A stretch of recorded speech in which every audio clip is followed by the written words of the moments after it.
South Pacific Ocean, November 1942.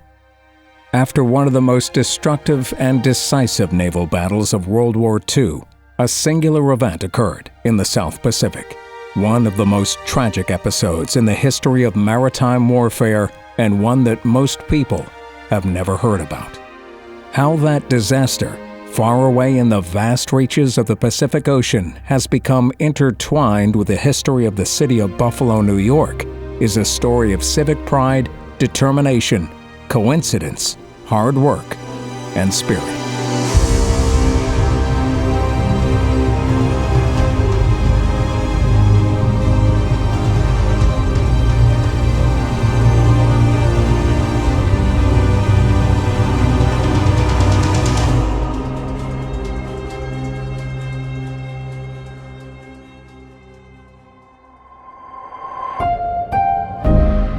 South Pacific Ocean, November 1942.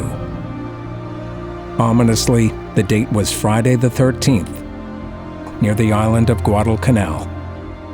A few minutes after 11 a.m., 2 torpedoes were launched from a Japanese submarine towards an American convoy. One struck the United States Navy Atlanta-class light cruiser Juneau in the same section that had been damaged earlier that day. There was a tremendous explosion. The Juneau broke in two and disappeared in just 20 seconds. Wrongly assuming from the massive explosion that there were no survivors, and knowing that enemy submarines were in the area, the rest of Juneau's convoy departed without attempting a rescue. In fact, more than 100 sailors had survived the sinking of Juneau and were left to fend for themselves in the open ocean. While awaiting rescue, all but 10 died from the elements and shark attacks. Among those lost were the 5 Sullivan brothers from Waterloo, Iowa.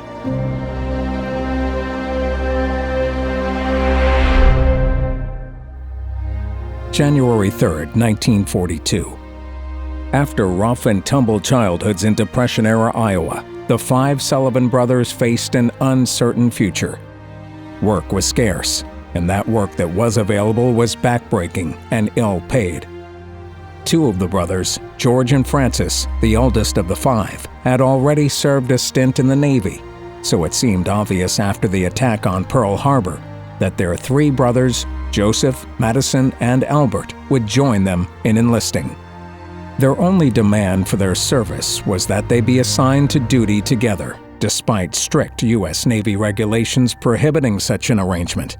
With the boys gaining national attention, the Navy rescinded their policy, a choice that led to devastating results for a family, a community, the U.S. Armed Services, and the country.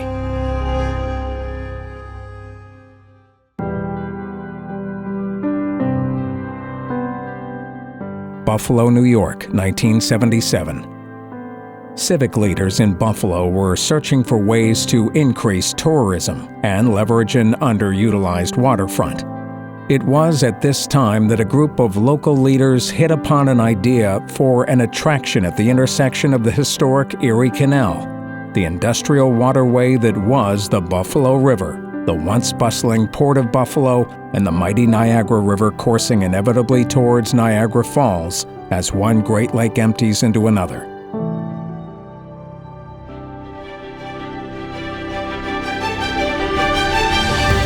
Buffalo and Erie County Naval and Military Park, today. USS The Sullivans, DD-537, is a Fletcher-class destroyer. She is a United States Navy ship named to honor the greatest military loss by any one American family during World War II. She was also the first ship commissioned in the U.S. Navy that honored more than one person. After service in World War II, the Korean War, and as part of the Cuban blockade during the 1962 missile crisis, the Sullivans was assigned to the 2nd and 6th Fleets and was a training ship until she was decommissioned on January 7, 1965. In 1977, she and the cruiser USS Little Rock were processed for donation to the Buffalo and Erie County Naval and Military Park in Buffalo, New York, forming the largest inland naval park in the country. South Pacific Ocean, today.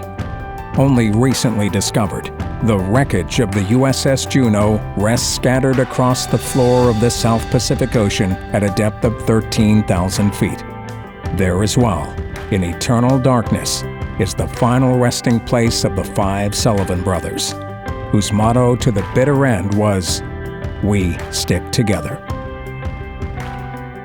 The Sullivan family, through their sorrow and loss, rose to the occasion by volunteering to sell war bonds, working to honor the memory of their sons, and even christening the USS Sullivans at the request of U.S. President Franklin D. Roosevelt.